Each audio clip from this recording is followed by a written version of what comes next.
Hello, and welcome to our new customer experience series. It's 2026, the year of the how of AI.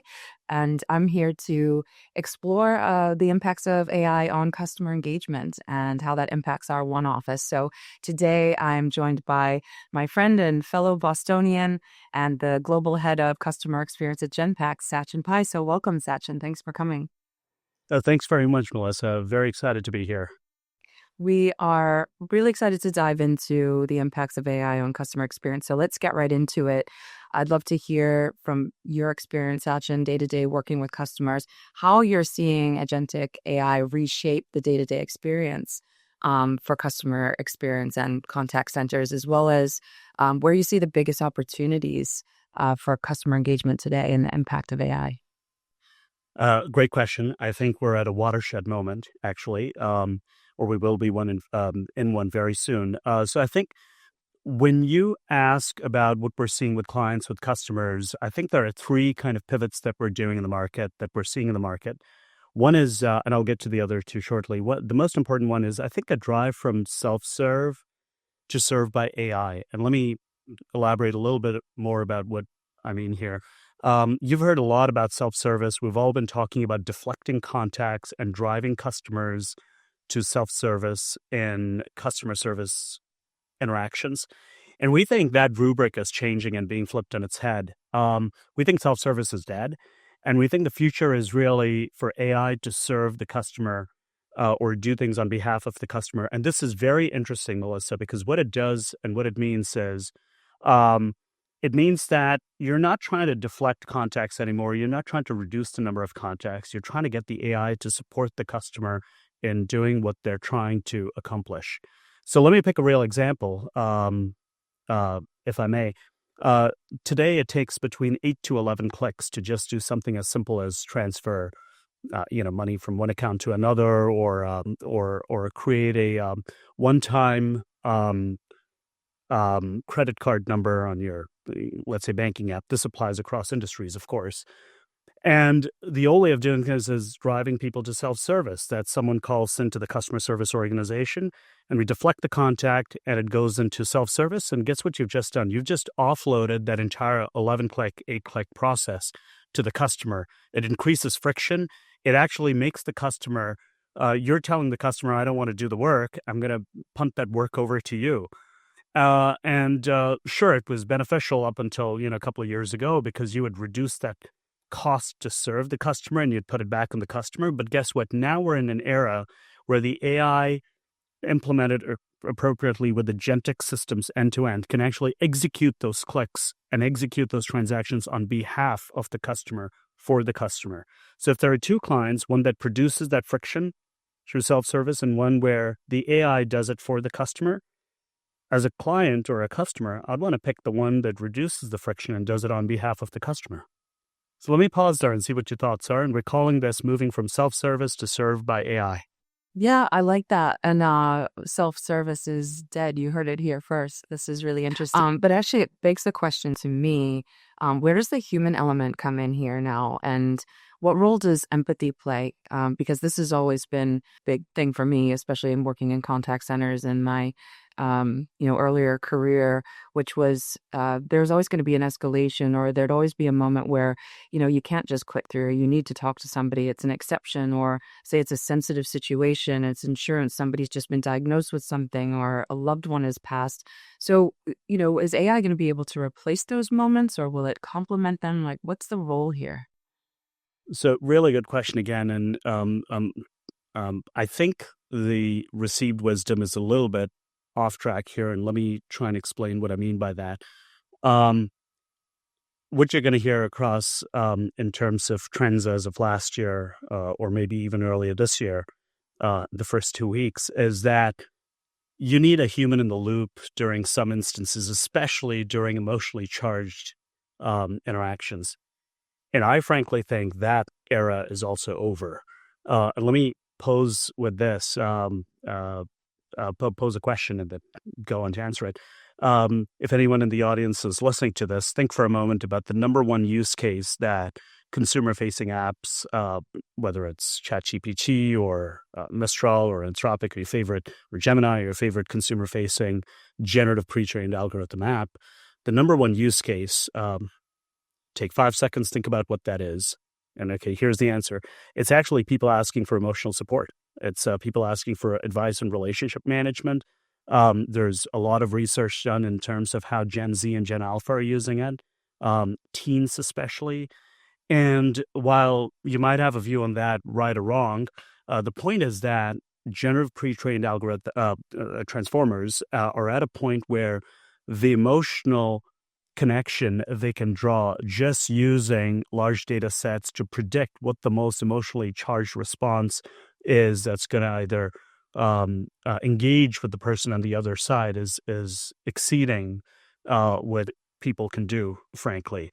Again, right or wrong. The point is that it causes that those dopamine levels to rise and engage emotionally with customers. So we think actually that emotional engagement is is a very good use case for actually getting an AI to be injected into the interaction and do better than what a person could traditionally do. Now, of course, there are going to be humans in the loop, on the loop, but very, very strategically placed to actually improve the training behind the AI versus delivering that interaction itself. Yeah, I think this is such an interesting subject. And, there's definitely some discussions about guardrails around how people are using this in their personal lives. I'm sure that there will be the same in customer engagement, and we can go down a whole other. We should do another video cast just on this topic. But I want to keep moving. I want to get your thoughts on how do we know that this stuff is successful once you implement it? So what kind of metrics do you put in place and what kind of outcomes do you see to know, okay, the customer's getting served better, we're saving money, we're making more money? How are you able to actually quantify the impact of this?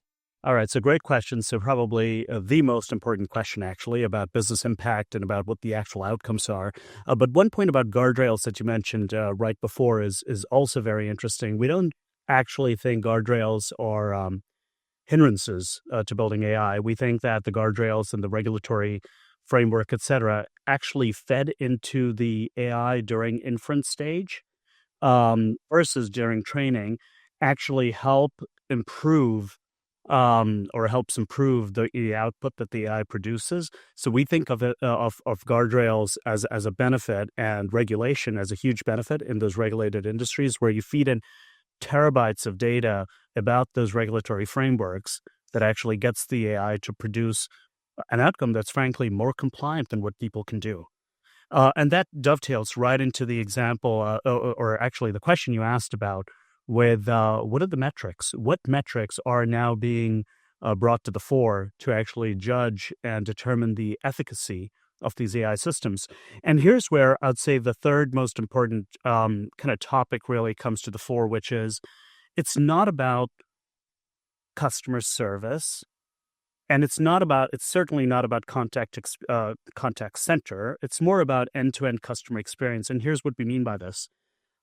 It's really about driving an end-to-end use case from start to finish that's orchestrated by agentic systems and agentic AI.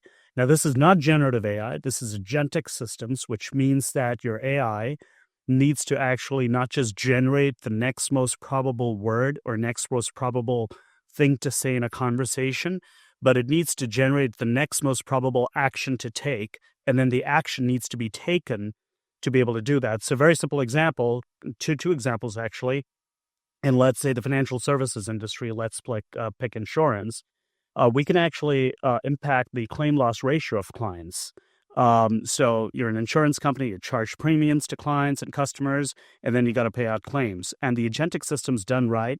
If you're adjudicating claims correctly when you get your first notice of loss, and then do the claims adjudication, and then do the subrogation, and then go down the value chain of actually paying out the claim, we're going to be able to impact metrics like the claim loss ratio at an insurance company. Equivalent example in healthcare or healthcare insurance, you're going to be able to impact the medical loss ratio that the payer pays out for charges that you as a patient have incurred from a provider where you've gotten services. And this kind of impact is fundamentally driven by agentic systems, which is why we're calling it end-to-end, where the metric is not a handle time metric anymore. It's not even a customer satisfaction metric. It's a metric that directly impacts the P&L statement of our clients. So we think this is the single most powerful reason to actually really double down on these agentic systems, because what you're driving is an outcome. And it's also why we call it end-to-end customer experience, not customer service, certainly not contact center. Okay, this has been great, Sachin. Thank you so much. So I have a lightning round question for you, pretty difficult one, so I'm going to put you on the spot. But what does customer engagement look like in 2030, and what role do we play in it? What roles do humans play in that?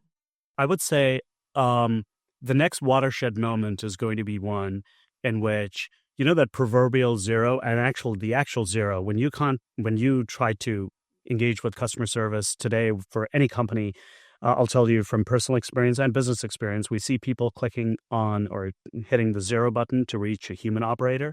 And we think that's going to be flipped on its head. I think sooner than 2030, we're going to find situations where agentic systems are so sophisticated and the conversational ability and the actionability of these systems to actually execute what a customer is asking for and requesting for and trying to do and trying to accomplish is going to get so frictionless that people will start hitting zero, or the proverbial zero, to reach an agentic AI saying, I really don't want to talk to the human operator. I actually want the agentic system to take care of this for me. And I think we're going to reach that watershed moment a lot sooner than 2030. There's a race to superintelligence within certain domains. I think the domain that achieves superintelligence with foundational AI models is probably going to get here sooner than we think it is. And then our role will then pivot into actually building these agentic systems that are capable of doing things as sophisticated as building APIs on the fly and getting those use cases that customers are asking for to be executed real time on the fly using GPT tech together with agentic technology. So we think that the future role is not going to be one where you get an escalation to human when the agentic AI doesn't really kind of work the way you want it to. But we think that the role is going to be of us as agentic operators to actually fix those agentic systems, improve the algorithms, feed it with the right data, not just during training stage, but during the inference stage, and during the stage of actually collecting the data that's going to make those agentic systems perform better and actually execute what the customer is asking for. Fantastic. Well, this is going to be fascinating and interesting. That watershed moment's coming even quicker than 2030. So things are happening quickly. Great. Thanks so much for your insights. Melissa, thank you. Look forward to what the future holds for us.